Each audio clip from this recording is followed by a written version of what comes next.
নমস্কার, আমি প্রসেনজিৎ পোদ্দার, সংঘ বিশ্ববিদ্যালয়ের অ্যাসিস্ট্যান্ট মাস্টার এবং বায়োলজি টিচার। আমাদের এতদিন পর্যন্ত যে ভিডিওগুলো আপলোড করা হয়েছে তাতে আমরা লিভিং ওয়ার্ল্ড এবং 5 কিংডম ক্লাসিফিকেশন এবং তারপরে মনেরা কিংডম, তার ক্যারেক্টারিস্টিক্স, তার ক্লাসিফিকেশন এবং সেই মনেরা রিলেটেড বেশ কিছু টপিক বা ফ্যাক্ট আমরা আলোচনা করেছি। আজ আমরা নেক্সট কিংডম অর্থাৎ রাজ্য প্রতিষ্ঠা নিয়ে আলোচনা করব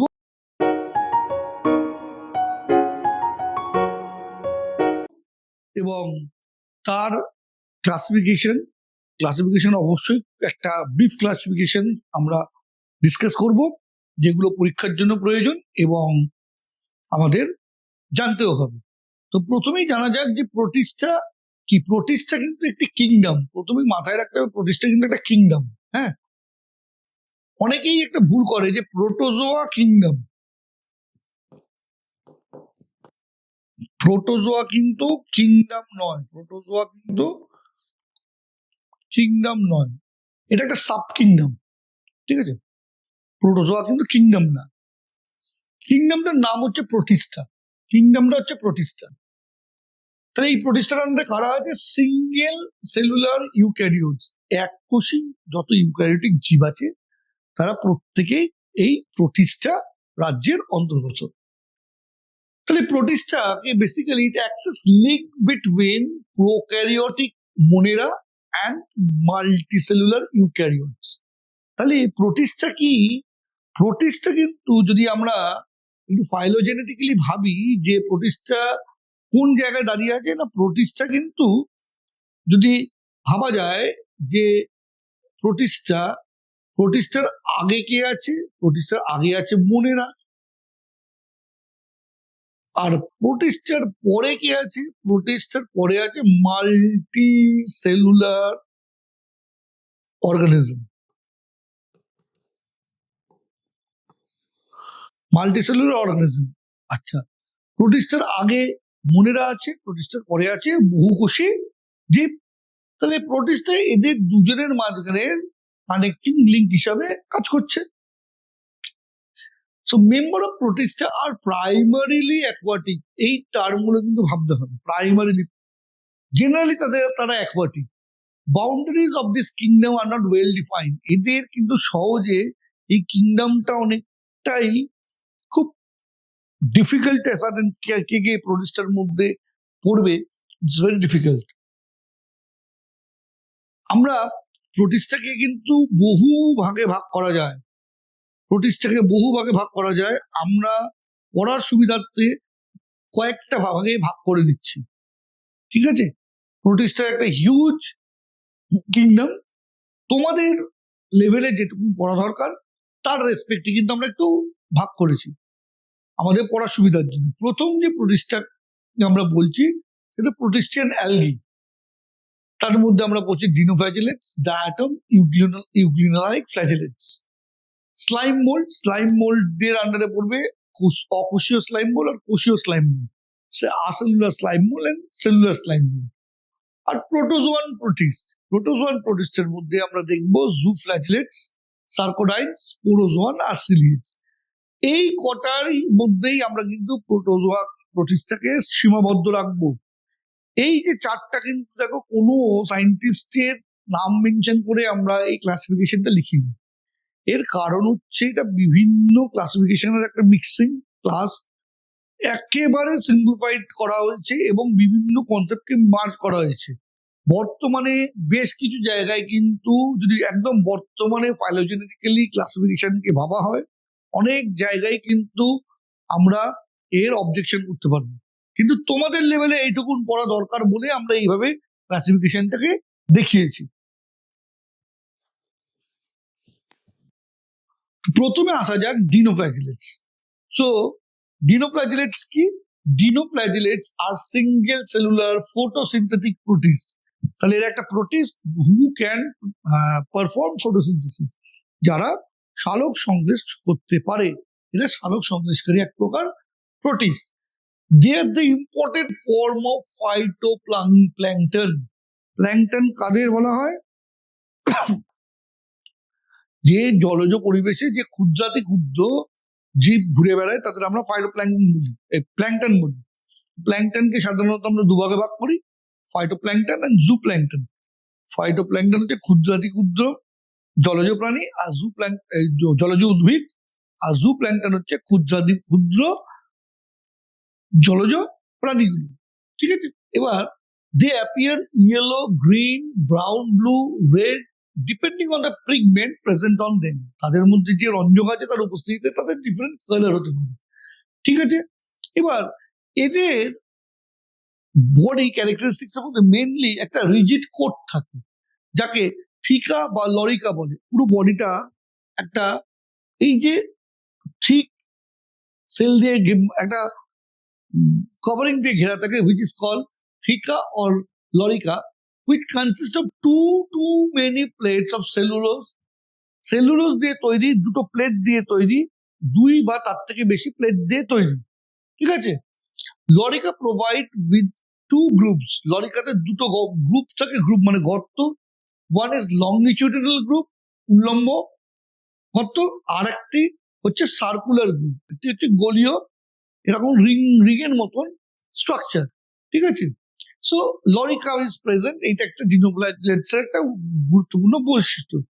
এদের নিউট্রিশন কিরকম হয় না, বেশিরভাগই অটোট্রপিক ফটোসিনথেটিক ইন নেচার। কেন? তাদের মধ্যে ফটোসিনথেটিক পিগমেন্টস আছে, সেই জন্য তারা অটোট্রপিক ইন নেচার। ঠিক আছে, বাট কিছু অর্গানিজম যেমন সেরাটিয়াম ল্যাক ক্রোমাটোফোরস। ঠিক আছে, তারা কিন্তু সেই অটোট্রপিক ইন নেচার নয়।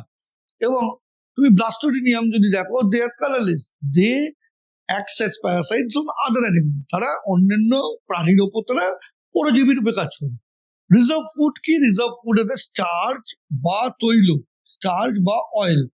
স্টার্চ বা অয়েল হচ্ছে এদের রিজার্ভ ফুড, শ্বেতসার বা তৈল বা তেল। ঠিক আছে, eye spot and contractile vacuole absent, in some form oscillus like eye spot present. আচ্ছা, এবার এর একটা অত্যন্ত গুরুত্বপূর্ণ যে পয়েন্ট ডিনোফ্লাজেলেটস থেকে আমাদের পড়তে হবে, that is some species are phosphorescent, they make the sea glow in dark. যখন একদম অন্ধকারাচ্ছন্ন অবস্থায় কখনো একটা আলোর ঝলকানি দেখা যায়, তার একটা অন্যতম কারণ হচ্ছে এই ডিনোফ্লাজেলেটস এর প্রেজেন্স। তারা এই ফসফোরেসেন্স করবে, যেমন নকটিলুকা বা পেনিডিনিয়াম স্পিসিস তারা এই কাজ করতে পারে। নেক্সট হচ্ছে রেড সি।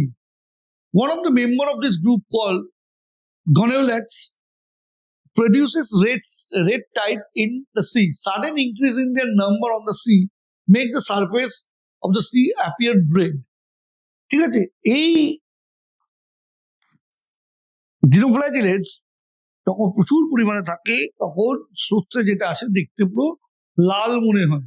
ঠিক আছে, কিন্তু এদের একটা সবচেয়ে বড় প্রবলেম হচ্ছে যে রিলিজ আ টক্সিন, যে টক্সিনটা প্রচুর সামুদ্রিক প্রাণীকে, মেরিন অ্যানিমালসকে মেরে ফেলতে পারে।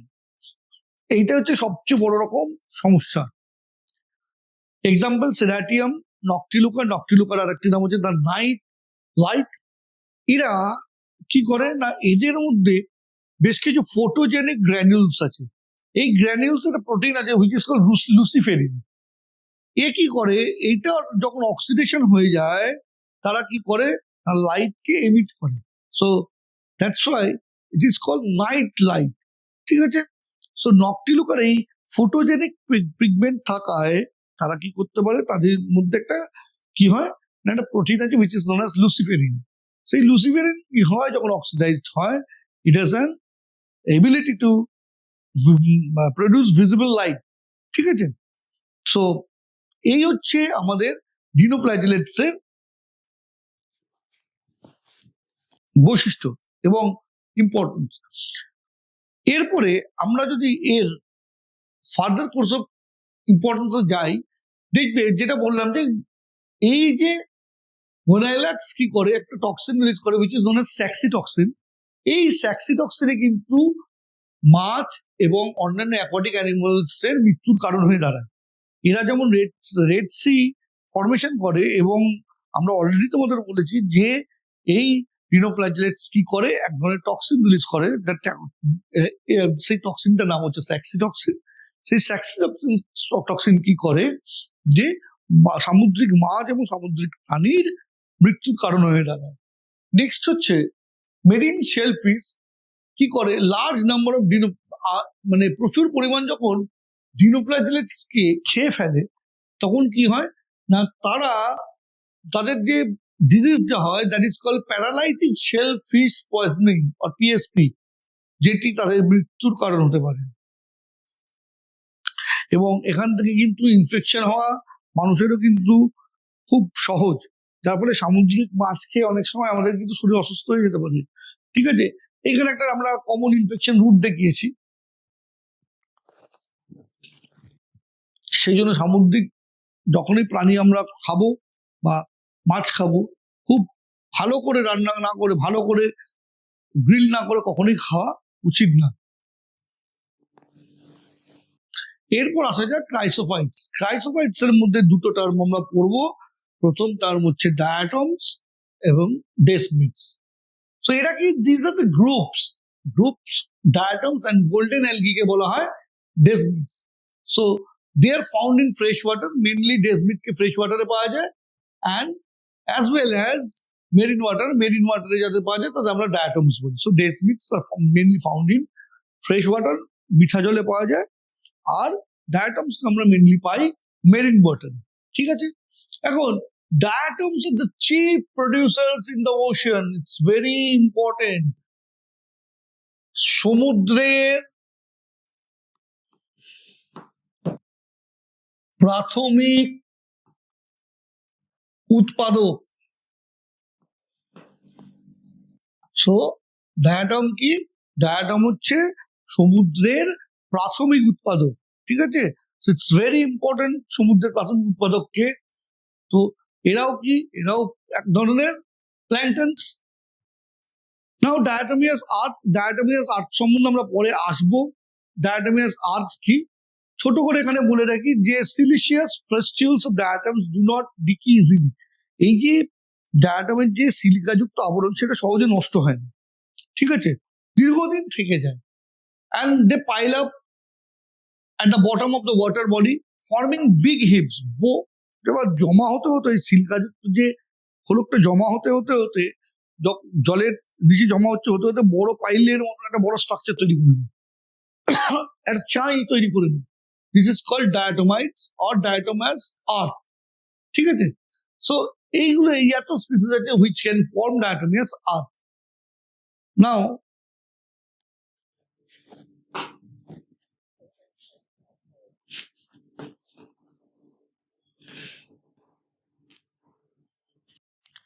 এই যে ডায়াটমস আছে, এদের ফটোসিনথেটিক পিগমেন্ট কি, এদের ফটোসিনথেটিক পিগমেন্ট, মেইন পিগমেন্ট হচ্ছে chlorophyll a, chlorophyll b, together with, এছাড়াও কি থাকে, ফিউকোজ্যান্থিন থাকে আর ডায়াটোজ্যান্থিন থাকে।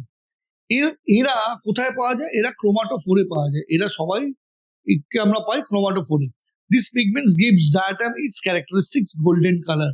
তোমাকে যদি বলা হয় যে ডায়াটমের যে এই যে স্বর্ণালিকা বর্ণ, স্বর্ণবর্ণ বা গোল্ডেন কালার কি কারণে, you have to mention this point, যে এর মধ্যে ক্লোরোফিল এ, ক্লোরোফিল বি আছে, এছাড়াও ফিউকোজ্যান্থিন এবং ডায়াটোজ্যান্থিন থাকে। এরা কোথায় থাকে না, এরা ক্রোমাটোফোরে থাকে। এই পিগমেন্টের, এই রঞ্জকগুলোর উপস্থিতির কারণে ডায়াটমকে গোল্ডেন কালারের দেখতে হয়। এদের রিজার্ভ ফুড হচ্ছে ভলিউটিন দানা, লিউকোসিন বা ক্রাইসোল্যামিনারিন আর তৈলবিন্দু, অয়েল ড্রপলেটস। সো এদের কি হয় না, এদের রিজার্ভ ফুড ম্যাটেরিয়াল অনেক রকমের হতে পারে। কি হতে পারে, ভলিউটিন দানা, ভলিউটিন গ্লোবিউলস বা গ্র্যানিউলস, লিউকোসিন, ক্রাইসোল্যামিনারিন আর oil.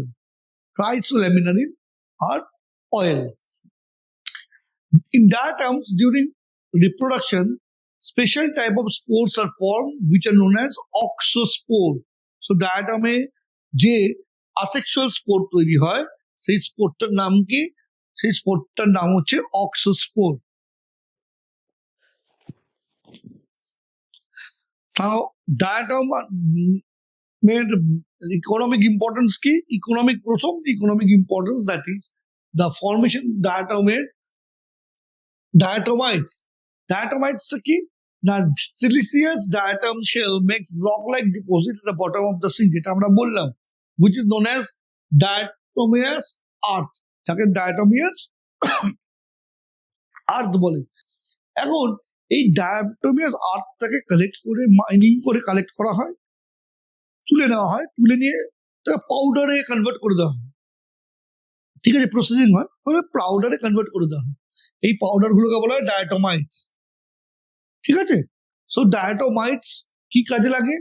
Used as filter in industries. ফিল্টারে, ব্রিউইং বা সুগার ইন্ডাস্ট্রিতে, মদ্য শিল্পে বা শর্করা শিল্পে কি হয়, এরা ফিল্টার হিসেবে কাজ করে। It uses polishing material for metal. মেটালকে ঘষে পলিশ করতে হেল্প করে। It used to making insulated brick. ইট তৈরি করতে কাজে লাগে। ফ্রিজের এবং ইনসুলেটর হিসেবে কাজ করে এই ডায়াটোমাইটস। বিভিন্ন রঙে, পেন্টসে এই ডায়াটোমাইটস কাজে লাগে। টুথপেস্টে অনেক সময় ব্যবহার করা হয়। ফিল্টার, ব্যাটারি বক্সে ফিল্টার হিসেবে ব্যবহার করা হয়। This are the importance of or other applications of diatomites. ডায়াটোমাইটসকে আমরা এই জায়গায় এইভাবে ব্যবহার করতে পারি।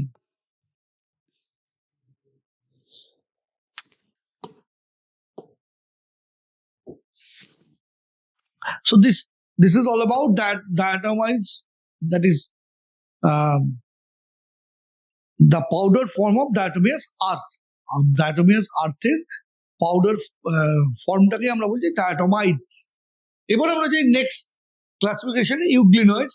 ইউগ্লিনয়েডস কারা? ইউগ্লিনার মতন দেখতে ফ্ল্যাজেলেটেড প্রোটোজোয়ান্সকে আমরা বলছি ইউগ্লিনয়েডস। ঠিক আছে, ইউগ্লিনার মতন দেখতে হবে, ফ্ল্যাজেলা যুক্ত হবে, আর প্রোটোজোয়ান্স হবে। So previously euglenites was placed in plant kingdom due to photosynthetic ability. আগে তাদের প্লান্ট কিংডমে রাখা হতো, but due to absence of cell wall and animal-like nutrition, many scientists place them in animal kingdom. এই যে দুটো রিজন, যে তার cell wall নেই এবং অ্যানিমেলের মধ্যে তার নিউট্রিশনের হ্যাবিট, সেই কারণে তাকে অ্যানিমাল কিংডমে প্লেস করতে চেয়েছি। But now according to 5 kingdom classification they are placed into protista. এখন তাদের অ্যানিমালের মধ্যেও ফেলা হয় না, they are placed into protista. They are found in free living organism in fresh water lakes. Fresh water লেকে পাওয়া যায়। স্ট্যাগনেন্ট ওয়াটার, যদি স্থির পুকুরের জলে পাওয়া যেতে পারে। But sometimes they are also found in damp soil or brackish water. ঠিক আছে, খারিজ জলেও পাওয়া যেতে পারে। Though they are photosynthetic in presence of sunlight, when deprived of sunlight they behave like heterotrophs by predating on other small organisms. Very important. ইউগ্লিনয়েডস এর একটা characteristics হচ্ছে যে তারা ফটোসিনথেটিক। ঠিক আছে, কারণ তাদের ফটোসিনথেটিক পিগমেন্ট আছে। কিন্তু যখন সানলাইট পাওয়া যায় না, অর অ্যাবসেন্স অফ সানলাইট, তারা কি করে? দে ক্যান অ্যাক্ট অ্যাজ হেটেরোট্রফ, কি করে শিকারী হিসাবে কাজ করতে পারে। সো যেমন ইউগ্লিনা, তোমার প্যারানিমা, এরা প্রত্যেকেই হচ্ছে ইউগ্লিনয়েডস যারা এই প্রপার্টিটাকে বিয়ার করে।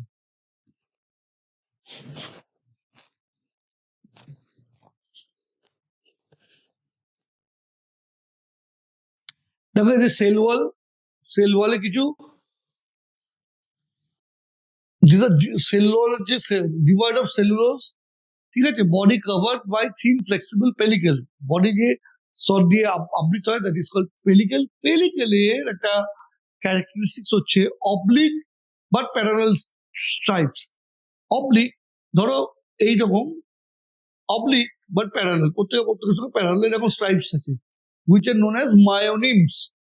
ঠিক আছে, পেলিকেল is made up of fibrous elastin and small amount of lipid. এদের মধ্যে যে জিনিসটা পাওয়া যায়, প্যারাফ্ল্যাজেলারি বডি পাওয়া যায়। প্যারাফ্ল্যাজেলারি বডি আই স্পট ফটোরিসেপ্টর হিসেবে কাজ করে। This are the flagellary body which acts as photoreceptor, ঠিক আছে? ক্লোরোপ্লাস্টে ক্লোরোফিল এ বি থাকে, এছাড়াও জ্যান্থোফিন দ্যাট ইজ জিয়াজান্থিন থাকে। এরা আইডেন্টিক্যাল টু দ্য হায়ার প্লান্টসও এগুলো থাকে, এবং ইউগ্লিনয়েডস লাইক অর্গানিজমের মধ্যেও এগুলো দেখতে পাওয়া যায়। এদের নিউট্রিশনটা কিন্তু খুব মজার ব্যাপার। এদের এই পার্টিকুলার গ্রুপের নিউট্রিশনটাকে আমরা পড়বো, কারণ এর মধ্যে অনেক ভেরিয়েশন পাওয়া যায়। Some form are green, that is holotrophic, অর্থাৎ যে যার নিজের ফুড নিজেই তৈরি করতে পারে। সো হলোট্রফিকের মধ্যে তারা কিরকম হলোট্রফিক? দে আর ফটো অটোট্রফিক।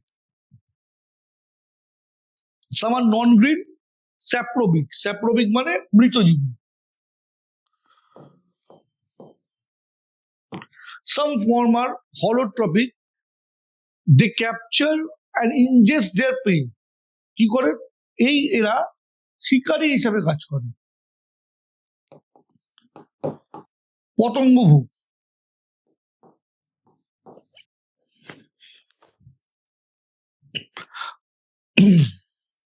পতঙ্গভুক ঠিক বলা যাবে না, শিকারী হিসেবে কাজ করে। ডিফারেন্ট টাইপ, শুধু পতঙ্গরা, আরো অন্যান্য মানে জীব হতে পারে, নট অনলি পতঙ্গ। এই টার্মটা আমি লিখলাম, লিখে কাটলাম। পতঙ্গভুক মানে শুধু পতঙ্গ। এর ক্ষেত্রে কিন্তু তা নয়, সে তার শিকার কিন্তু অনেক ধরনের হতে পারে। শুধু পতঙ্গ হবে কিন্তু তার কোনো মানে নেই, ঠিক আছে? পোকা আর পতঙ্গ কিন্তু এক না। এইরকম ছোট ছোট জিনিস আমরা যখন আর্থপড়া পড়াবো তখন তোমাদের দেখাবো যে পোকা আর পতঙ্গের মধ্যে তফাৎ কি। সাম ফর্ম, এখানে যেটা আমরা তোমাদের বললাম যে if it is kept in darkness, the holotropic form switches over to the saprobic form. This type of nutrition is called mixotropic nutrition. এটা অনেক সময় আই এর জায়গায় ওয়াই লেখা হয়, মিক্সোট্রপিক নিউট্রিশন। যদি actually they are photoautotroph, তারা সূর্যালোকের উপস্থিতিতে ফটোসিনথেসিসই করে। কিন্তু এটাকে যদি সুইচ লাইটটাকে বন্ধ করে দেওয়া যায়, সূর্যালোকের প্রবেশটা যদি বন্ধ করে দেওয়া হয়, বা তাদের যদি ডার্কে রাখা হয়, তারা দেখা যাবে মৃতজীবীরা প্রদর্শন করছে।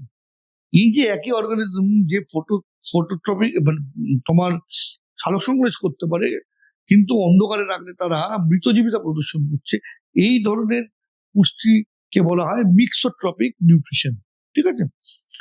রিজার্ভ ফুড কি? প্যারামাইলাম বডি আর ফ্যাট। এদের রিজার্ভ ফুড কি? প্যারামাইলাম বডি আর ফ্যাট, ঠিক আছে? এটা হচ্ছে ওদের সঞ্চিত খাদ্য।